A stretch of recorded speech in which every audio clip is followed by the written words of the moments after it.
Policy है उस पर हुकूमत जो है, तमाम सूबों की हुकूमत या वफाकी हुकूमतें जो हैं वो इस तरह के इक़दाम उठाएं जिससे कि उन इक़दामात के बाद फूड शॉर्टेज ना हो।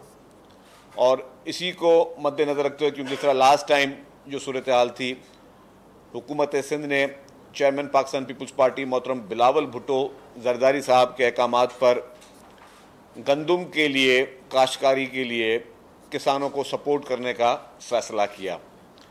और किसानों को सपोर्ट करने का मकसद यही था कि किसान जो हैं वो ज़्यादा से ज़्यादा जो है वो गंदम की काश्तकारी करें ताकि उनको कहीं से हुकूमत की तरफ से ये इस तरह की सहूलत मिले कि जिससे वो गंदम की काश्तकारी को फ़रोग़ करें। और इस मद में आज से जो है वो सिंध भर में जो किसान हैं उनको जो है वो हुकूमत सिंध की जानिब से मदद फराम की जा रही है। फ़र्स्ट टारगेट हमारा ये है कि जी 4,19,000 किसानों को हुकूमत सिंध गंदम लगाने के लिए मदद फराम कर रही है, जिसमें पर एकड़ जो है वो 14,000 रुपये दिए जाएंगे कि वो पहले 14,000 रुपये उनको दिए जाएंगे ताकि वो अपनी जो है वो DAP ख़रीद करें। और जैसे ही वेरिफिकेशन हो जाएगी कि जी एक किसान ने DAP ख़रीद की है और उसके बाद उसने गंदम की काश्तकारी की है, उसमें 2 हफ्ते लगते हैं गंदम की काश्तकारी के लिए। जैसे ये पता चल जाएगा कि उसने गंदम की काश्तकारी की है, उसके बाद फिर उनको 8,000 रुपये दिए जाएंगे कि वो यूरिया की जो है वो ख़रीदारी करें और वो यूरिया उसमें इस्तेमाल करें। इसका मकसद सिर्फ ये था कि हम ज़्यादा से ज़्यादा अपने मुल्क को अपने पैरों पे खड़ा करें। इस बार भी गंदम जो है वो इंपोर्ट करनी पड़ रही है फेडरल गवर्नमेंट को, तो हम चाहते हैं कि जी हमारे अपने ही काश्तकारों को हम मदद दें, ना कि हम उन काश्तकारों को मदद करें जो किसी और मुल्क से ताल्लुक़ रखते हैं। तो हर कामयाब पॉलिसी का मकसद यही होता है। तो इसीलिए चेयरमैन बिलावल भुट्टो जरदारी साहब ने जो गुर्बत की लकीर के नीचे जो हमारे पास एक डेटा मौजूद है, उनका लास्ट ईयर ही सैलाबों के बाद एक बेनज़ीर हारी कार्ड बनाया था, जिसकी इस प्रोडक्ट का इफ्तिताह चेयरमैन बिलावल भुट्टो जरदारी साहब ने किया। उस हारी कार्ड के ज़रिए अब उन किसानों को 4 लाख जो है 4,19,000 किसानों को जो है वो ये दी जा रही है, जिनके ऑलरेडी हारी कार्ड बने हुए हैं। वो लोग जो हैं ऑलरेडी इसमें आ गए हैं। बाकी जो वो लोग जिन्होंने नहीं बनाया वो अपने आप को रजिस्टर करा रहे हैं।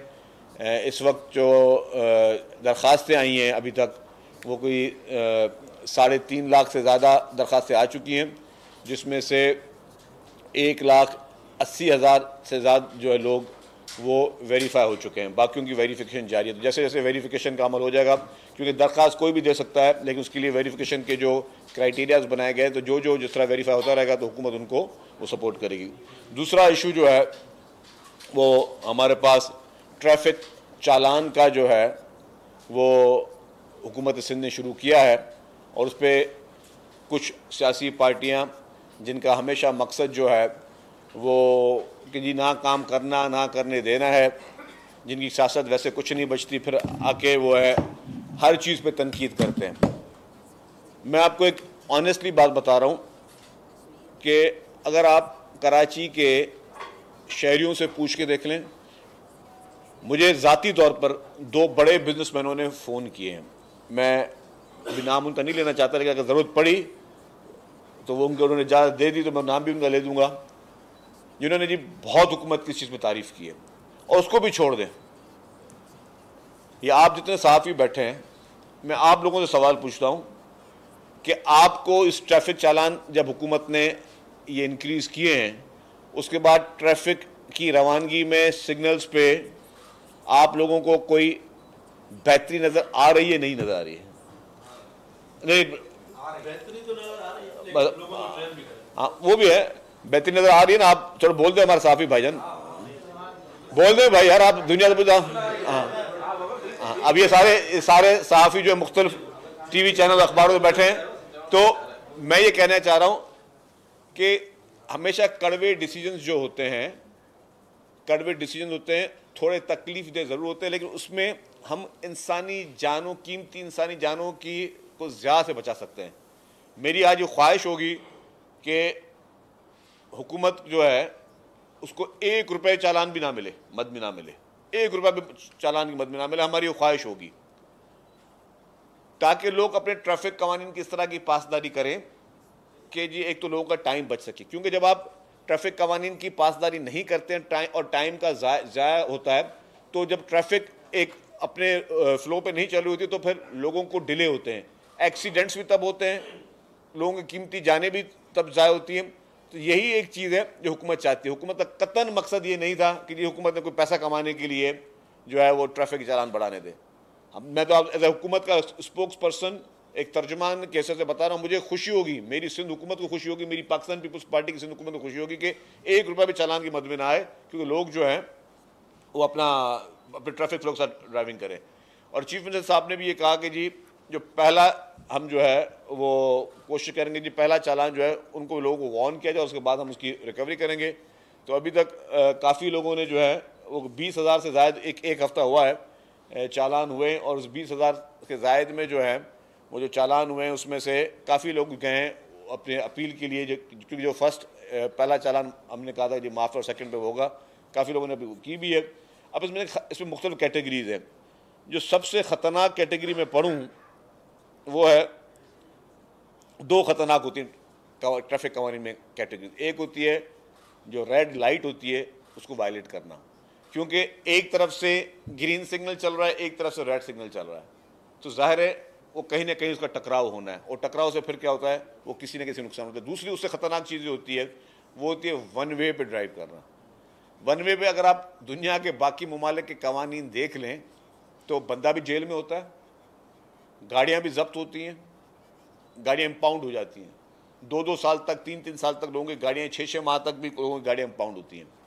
तो मेरा मकसद है कि जी ट्रैफिक कवानीन जो है वो लोगों की बेहतरी के लिए किए गए हैं, हमारे कराची के भाइयों बहनों की बेहतरी के लिए किए गए हैं, और उसमें कतन मकसद नहीं है कि किसी को नुकसान पहुँचाना। लोग अदालतों में गए, अदालतों का एहतराम है, लेकिन अदालतों में भी हुकूमत सिंध का मौक़िफ़ जो है वो फर्म है। कराची को इस वक्त की इंफ्रास्ट्रक्चर के लिए बहुत बेहतरी के लिए काम चल रहे हैं, बड़े बड़े मेगा प्रोजेक्ट्स पे काम चल रहे हैं। सिंध हुकूमत, KMC, जो हमारे टाउन्स हैं, सब मिलकर बड़े बड़े प्रोजेक्ट्स कर रहे हैं। हमें पता है कराची के कुछ चैलेंजेस हैं जिस पे लोग तनकीद करते हैं, लेकिन मैं ये वाज़ह तौर पर बताना चाहता हूँ कि वज़ीर आला साहब की क्लियर डायरेक्शंस हैं। उन्होंने सारे महकमों को, बल्दियात के महकमे को, जो हमारे म्यूनसिपल महकमे, उन सबको सख्ती से हिदायतें दी हुई हैं कि आप उन कवानीन को जो है उन इंफ्रास्ट्रक्चर को बेहतर करें।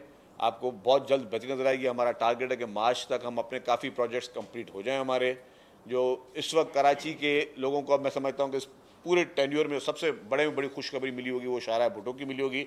शाहरा भुट्टो पे आप जाएँ तो आपको अब उसके टोल पे भी बहुत बड़ी रश नज़र आ रही होती है, ताकि लोग जो है बहुत बड़ी तादाद में, एक बहुत स्टेट ऑफ द आर्ट सहूलत है, और जब ये इसको M9 से मिलेगी तो मैं समझता हूँ कि ये कराची के लिए बहुत ही ज़बरदस्त किस्म का जो है वो प्रोजेक्ट जो है की सूरत में सामने आएगा।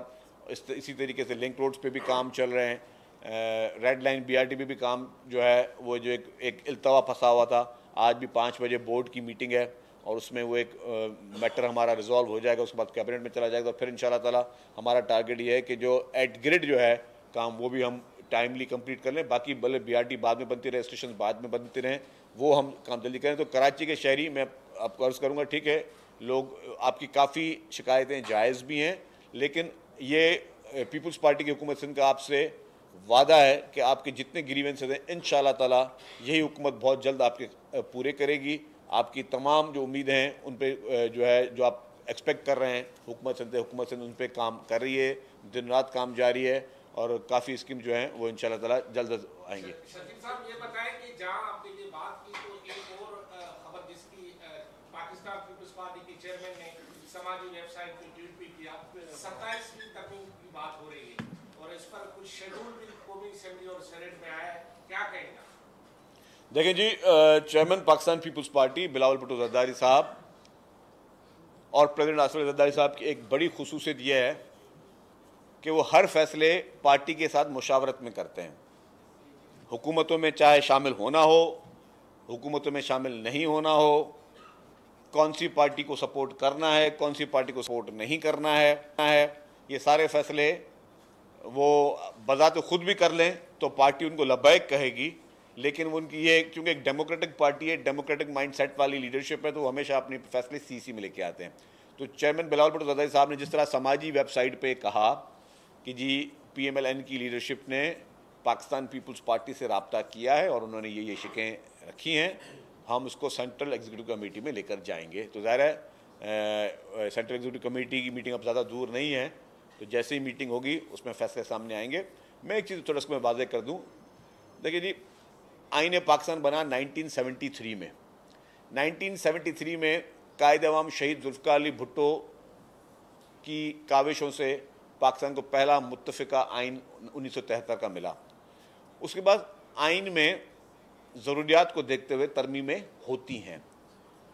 जो आइन 1973 में शहीद जुल्फ़िकार अली भुट्टो ने बनाया, जब बाद में आपने सहूलतें उसको लोगों को देनी थी, लोगों को एम्पावर करना था, लोगों के ग्रीवेंसेस को एड्रेस करना था, तो आपने 18वीं आर्मी आइनी तरमीम जो है वो भी पाकिस्तान पीपल्स पार्टी के दौर में आई। तो उसको 18वीं आइनी तरमीम क्यों आई कि जी और मज़ीद चीज़ों को बेहतर किया जाए। उसके बाद जो लास्ट 26वीं आइनी तरमीम आई, तो उसमें भी आपने देखा कि चेयरमैन बिलावल भुट्टो ज़रदारी साहब ने जो है बहुत ही मुतहरक होकर जो भी बेहतरी के फैसले थे उसके लिए उन्होंने किरदार अदा किया। तो अगर अब ये तरमीमें होती हैं और अगर 27वीं आइनी तरमीम के जो हैं नुक्ते हैं उन पे डिटेल में बातचीत होगी, तो अगर पीपल्स पार्टी 27वीं आइनी तरमीम में जिस क्लॉज को सपोर्ट करेगी या नहीं करेगी, जो भी फैसला सीसी करेगी, तो वो फैसले होंगे। तो इसको मैंने देखा कि इस पर भी कुछ लोग जो है ना पॉलिटिक्स करने की कोशिश करते हैं। लोग इस चीज़ को भी इस तरीके से उठाते हैं कि जी मतलब तनकीद की निगाह से देखा जाए। तो मैं वो बताना चाह रहा कि अगर 73 का आइन पीपल्स पार्टी का दिया हुआ, फिर 18वीं आइनी तरमीम, वो आइनी तरमीम किसमें थी? 73 के आइन में तरमीम थी ना, तो वो भी पाकिस्तान पीपल्स पार्टी ने की। तो आइनी तरामीम का मकसद कतन हम जो एकदम परसेप्शन बना देते हैं ना कि जी ये परसेप्शन कैसे हो गया भाई, अगर पीपल्स पार्टी ने बेहतर समझा तो ही 18वीं तरमीम आई। फिर 26वीं आइनी तरमीम में भी मैंने आपको जिस तरह बताया कि पीपल्स पार्टी का एक किरदार था। तो एक चीज़ जब तक फैसले हो ना जाएं, जब तक चीज़ें पेश ना हो, जब तक उन पे डिटेल में बातचीत ना हो जाए, तब तक जो हम लोग एक राय कायम कर देते हैं या एक नैरेटिव बनाने की कोशिश करते हैं, तो मैं समझता हूँ कि वक्त का इंतज़ार किया जाए। और जाहिर है कि एक डेमोक्रेटिक पार्टी है, हर चीज़ को वेटेज देगी, हर चीज़ को समझेगी, और उसके बाद जो पाकिस्तान के हक में होंगे फैसले, जो आपके खित्ते के सूरत हाल देखकर फैसले होंगे, जो हमारे लोगों के हक में बेहतर फैसले होंगे, हम समझते हैं जिससे लोगों को हम किसी न किसी तरीके से कोई रिलीफ पहुंचा सकें, पाकिस्तान पीपल्स पार्टी वही फैसले करेगी। इनके बाद संजय साहब, माजी में सर आप ये कहते रहे हैं कि 18वीं तरमीम के साथ छेड़छाड़ इस मुल्क के साथ छेड़छाड़ होगी, तो अब पूरा प्रपोजल नून लीग ने आपको दे दिया है कि NFC वाला मामला हो या इसके अलावा सूबाई खुद मुख्तियारी का मामला हो, तो पार्टी पॉलिसी क्या है? क्या अब आप इस तरमीम 18वीं पर समझौता करने जा रहे हैं या 18वीं तरमीम पर बातचीत कोई नहीं होगी और बाकी जो तरमीम है उन पर गौर करें? मेरे ख्याल गुफ्तगू आपने गौर फिक्र से नहीं सुनी मेरे भाई। मेरा रिक्वेस्ट ये है कि हमने कहा कि सारी तरामीम जो है वो सेंट्रल एग्जीक्यूटिव कमेटी की मीटिंग में पेश होंगी और उसमें ये फैसला होगा कि कौन सी तरामीम पे क्या बात करनी है, कौन सी तरामीम पे क्या मौक़िफ़ है, किस चीज़ पे हमारी पार्टी की अक्सरियती राय क्या कहती है। तो जो मेजॉरिटी ऑफ CC फैसला करेगी वही उस चीज़ पे आएगी। अब उसमें तो पूरा पैकेज है ना, मतलब मतलब हम लोग एक बात करते हैं, कोई भी कभी कोई चीज़ होती है, कुछ 6-7 मुतालबे होते हैं, तो आप मुतालबे में देखते हैं कि हाँ यार 1, 2, 3 मुतालबे ठीक हैं, 1, 2, 3 मुतालबे ठीक नहीं हैं, तो अपनी राय अलग हो सकती है। मतलब सोच का फ़र्क हो सकता है, हमारी सोच का फ़र्क बिल्कुल डिफरेंट हो सकता है, हमारी सोच का कहीं पे हम मुत्तफ़िक हो सकते हैं। तो मैं फिर और फिर आपने बात की कि 18वीं की तरमीम की आपने बात की, मैंने कहा कि जी 73 का आइन पाकिस्तान पीपल्स पार्टी के खालिक ने बनाया था। अगर 73 के आइन के बाद 18वीं तरमीम लानी पड़ी तो इसका मकसद हमने समझा कि जी इसमें बेहतरी की गुंजाइश है। तो आइन जो होता है, कॉन्स्टिट्यूशन जो होता है या कवानीन होता है, मैं कुछ और अच्छा आपने बात करी संजय साहब, मैं आपकी बात को आगे लेके चलता हूँ। ये जब ट्रैफिक कवानीन हमने चेंज किए हैं, ये ट्रैफिक कवानीन हमने चेंज किए, जैसे पहले ट्रैफिक कवानीन मौजूद नहीं थे क्या सिंध में? मौजूद थे सिंध में। जब ट्रैफिक कवानीन सिंध में मौजूद थे, जब हमने देखा कि यार उस पर अभी तक मसला हल नहीं हो रहा, या 100-200 रुपए के चालान को की पेनल्टी को या पनिशमेंट को लोग इग्नोर कर रहे हैं, तो हमने उन चालान को बढ़ा किया, जिससे एक वाज़ेह फ़र्क आप सबने देखा। तो आपने एक चीज़ नोट की जिसके आपने अभी सबने अभी गवाही दी है कि जी, और बड़े लाउडली गवाही दी है कि जी उससे ट्रैफिक में कि ट्रैफिक में बेहतरी आई है। ट्रैफिक में बेहतरी आई है उस चालान के बाद। तो इसका मतलब उस पेनल्टी करने के बाद थोड़ा फैसला मुश्किल लग रहा था, लेकिन आपने देख लिया कि उससे बेहतरी आ गई। तो वो फैसले मतलब यही जो अमेंडमेंट हम खुद लेके आए, अपने ही ट्रैफिक कवानीन में हमने अमेंडमेंट लेकर आए, क्योंकि हमने उसको बेहतर समझा। तो इसीलिए अगर कोई बेहतरी के फैसले होंगे, जाहिर है पाकिस्तान पीपल्स पार्टी की जो मरकजी मजलिस आमला है वो हर नुक्ते को गौर से देखेगी, जो बेहतरी के फैसले होंगे वो करेंगे। हमीद साहब, उसके बाद आप।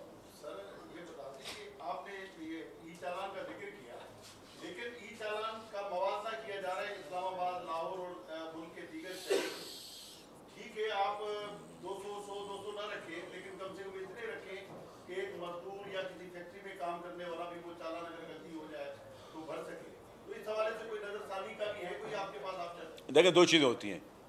एक होता है आपने क्या गलती हो जाए, गलती को इंग्लिश में मैं क्या कहूँगा कि एक मिस्टेक हो गई, एक एक्सीडेंट किसी का हो जाए तो वो उस पर नहीं होती चीज़ें। लेकिन जो मैं आपको बस समझाने की कोशिश करूँ, हम चाह रहे क्या रहे हैं। आपने कहा कि जो कोई गरीब मिस्कीन मजदूर आदमी, ये गरीब मिस्कीन मजदूर की बात नहीं। हम कहते हैं कोई भी शख्स ट्रैफिक कवानीन की जो है 100% पासदारी करे, ट्रैफिक कवानीन की वायलेशन करे ही नहीं तो उसकी होगी नहीं, उसका चालान ही नहीं होगा। हम तो मैंने कहा कि as a spokes person of Sindh government मेरी ये दुआ है कि इंशाल्लाह ताला 1 रुपए का भी किसी को चालान ना हो, कि लोग सब अपने ट्रैफिक कवानीन की पासदारी करें, ना चालान होगा ना किसी को 1 रुपया भी भरना पड़ेगा। हम जो जल्द, आप खुद सेटिस्फाई थे इससे पहले जिस तरीके से यहाँ पे ट्रैफिक का निज़ाम चल रहा था? नहीं थे, हम भी सेटिस्फाई नहीं थे ना। हम लोग खुद चलाते थे कि भाई इसकी बेहतरी कैसे लेकर आएँ। आवाम को 10 दफ़ा बताया जाता है, अपीलें की जाती हैं कि भाई आप उस चीज़ की पासदारी करें। तो ये चीज़ थी।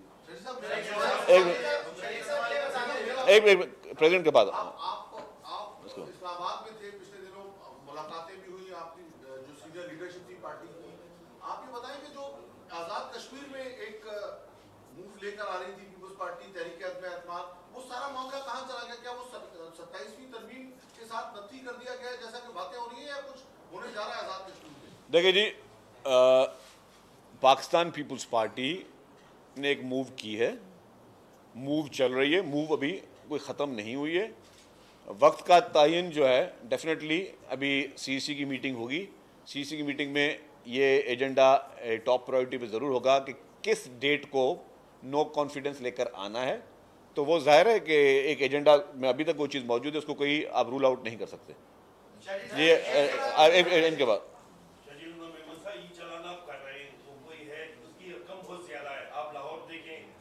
ये सवाल हो चुका है। रकम में इतना फर्क यानी 2 शहरों में नहीं होना चाहिए, उस पर आप परेशानी करें। दूसरा, ये डंपर 3-4 दिन में 7-8 लोगों को कुचल के जो है रोन दिया, वो हलाक हो गए। उस पर जो है हुकूमत डंपर माफिया से डरी हुई है, कोई कार्रवाई करने को डंपर के खिलाफ तैयार नहीं है। ना लाइसेंस चेक किए जा रहे हैं डंपर के, ना नंबर प्लेट डंपरों पे 100 की स्पीड में चल रहे हैं, तो हादसा तो होंगे। आप उनके लिए कोई कर ही नहीं रहे। देखिए, मैं आपकी बात बताऊं कि हुकूमत किसी भी से भी डरती नहीं है, और हुकूमतों को डरना भी नहीं चाहिए, ना हमारी हुकूमत को, ना किसी और सूबे की हुकूमत को, ना वफाक की हुकूमत को। हुकूमत अपने कवानीन लेके आती है।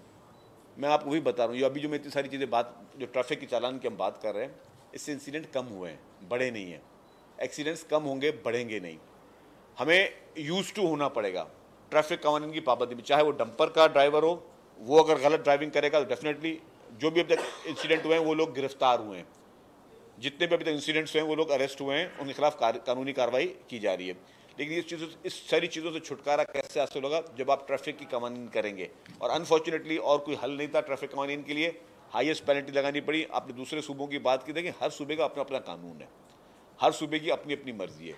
ये प्रोविंशियल सब्जेक्ट्स हैं, जो सूबा जो पॉलिसी समझे, हमने एक बेहतरी के लिए समझा, और इसकी आप समेत मेरे ख्याल सब ने गवाही दी कि ट्रैफिक के इसमें बेहतरी आई है। लोग ज़ेब्रा क्रॉसिंग पे अब गाड़ियाँ सिग्नल से पहले रुक रही हैं।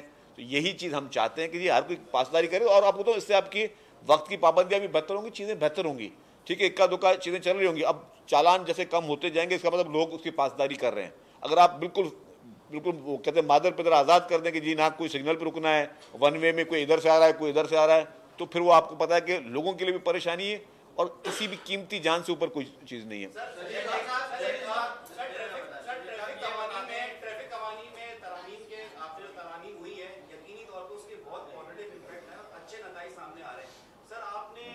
फिटनेस सर्टिफिकेट के हवाले से भी बड़ी सख्ती से बात की थी यहीं पर प्रेस कॉन्फ्रेंस के अंदर। गुज़िश्ता 2 माह में हैवी ट्रैफिक को जो हैवी व्हीकल्स हैं उन कितने हैवी ट्रैफिक व्हीकल्स को आपने फिटनेस सर्टिफिकेट जारी किया उसका भी देखिए जी, हमारे पास फिटनेस के काम जो डेली बेसिस पे चल रहा होता है। अब आपका ये क्वेश्चन है कि एग्जैक्टली 2 माह की फिगर बताएं तो मैं फिगर आपको लेके बता दूंगा, लेकिन डे टू डे बेसिस पे गाड़ियों की फिटनेस हो रही होती है और जो गाड़ियाँ फिटनेस के काबिल नहीं होती वो इम्पाउंड हो रही होती हैं। हमारे पास एक पूरा एक ग्राउंड जिसमें हम वो सारी चीज़ें इम्पाउंड कर रहे होते हैं जहाँ जहाँ पे सारी चीज़ें।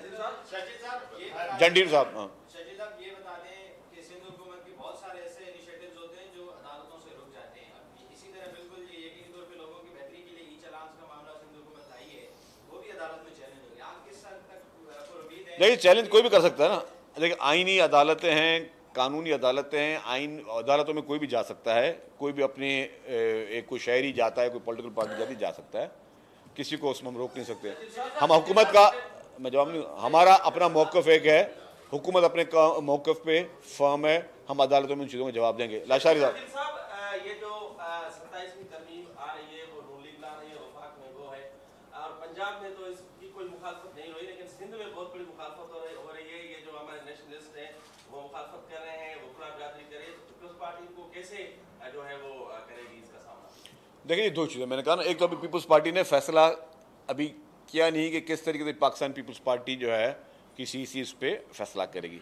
जो आपने वकला की बात की, मैं तो आज देख रहा था कि सुप्रीम कोर्ट बार एसोसिएशन ने उसकी सपोर्ट में कोई स्टेटमेंट आया, जो मैंने पढ़ा है उस समय मैं गलत हूँ, जल्दबाजी में बहुत सारे अखबारें पढ़ रहा था तो कहीं मैंने ये पढ़ लिया था, तो अगर गलती हो तो उसकी एडवांस में माफ़ी कर दीजिएगा आप लोग। बाकी ये कि मैंने कहीं सारी चीज़ पढ़ी है। जमाली साहब, अच्छा सर, एक सिंध का एक अहम मसला है जो शायद हुकूमत के लिए मेरा ख्याल अहम नहीं है कि हुकूमत उस पर बात नहीं करती। सिंध में पढ़े लिखे नौजवानों को CTD जैसा इदारा अस्पतालों से उनके घरों से उठाकर गायब कर देती है, फिर जब उनको अदालतों में पेश किया जाता है अदालतें उनको रिहा करती हैं, उसके बावजूद CTD अदालतों से उनको मिसिंग पर्सन कर देती है। ये सिंध हुकूमत के खिलाफ या तो कोई साजिश है या तो सिंध हुकूमत इसको समझ नहीं रही है। बलूचिस्तान जैसे हालात सिंध में पैदा किए जा रहे हैं जो आपकी हुकूमत के लिए बहुत खतरनाक है, इस पर क्या जवाब है? देखिए जी, मैं आपको बताऊं कि अगर कहीं पे भी पुलिस या कोई भी ज्यादती करेगा तो हुकूमत उस पर सीरियस एक्शन लेगी। आपने जिस वाक़या की बात की है उस वाक़े पे भी अगर मैं था नहीं 2-3 दिन यहाँ पे, मैं इस्लामाबाद था, मैं सुबह को आज पहुँचा हूँ, लेकिन मैं चीफ मिनिस्टर साहब से बात करूँगा कि अगर कोई इस तरह की चीज़ है तो उसकी इंडिपेंडेंट एंड इम्पार्शियल इंक्वायरी हो। कोई भी गुनहगार बचना नहीं चाहिए, कोई भी बेगुनाह जो है वो कभी भी उसको गिरफ्तार नहीं होना चाहिए।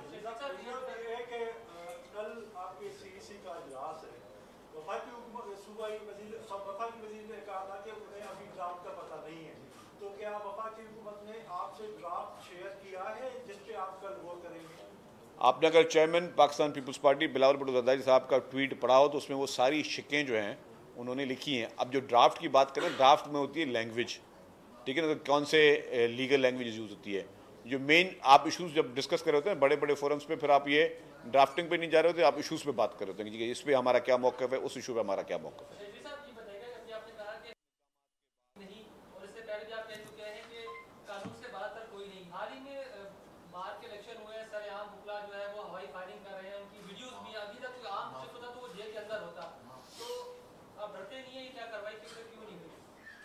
देखिए मेरी बात सुनिए। अच्छा, इसका जवाब दूँगा आपको, गुड क्वेश्चन। अच्छा, मैं फिर बता दूं, ये रियासत की कानून के उसमें सामने सब बराबर हैं। अगर वकील साहिबान ने हवाई फायरिंग की है तो गलत किया है, गैर कानूनी काम किया है और वो नहीं करना चाहिए।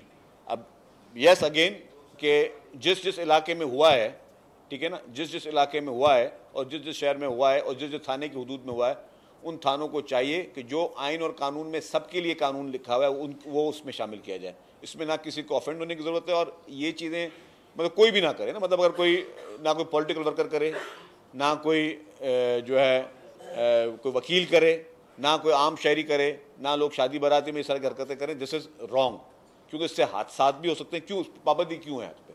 मिसाल तौर पर एक बंदा अपना वेपन से फायर करे, उसमें पाबंदी क्या? पाबंदी ये कि आप एक तो खौफ हिरास फैलाते हैं इससे, दूसरा ये कि आप जो है उससे हादसा भी होते हैं। न्यू ईयर पे हम लोग क्यों मना कर रहे होते हैं सबको कि जी न्यू ईयर में फायरिंग वगैरह ना की जाए? लोग अरेस्ट भी होते हैं, लेकिन लोग करीब मारे भी जाते हैं। जब ये गोलियों के जब वापस ये खोल आ रहे होते हैं, इससे काफ़ी कीमती जानें जाती भी हैं। इसीलिए ये हुकूमतें हमेशा ये न्यू ईयर पे और बाकी इस तरह के त्योहारों में लोगों को मना करती है जी बराए मेहरबानी हवाई फायरिंग ना करें, ये इलीगल है। थैंक यू जी।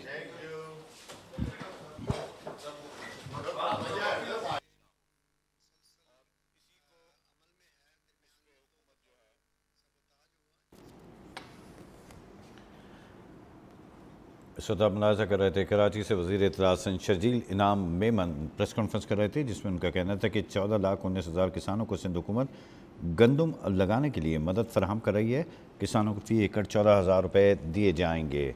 साथ ही साथ उनका कहना था कि ई चालान का नफाज किया गया है ताकि ट्रैफिक कानून की खिलाफ वर्जी को रोका जा सके। मेरा बस चले तो 1 रुपया भी चालान वसूल न किया जाए। आज से सिंध भर में किसानों को मदद फराहम की जा रही है।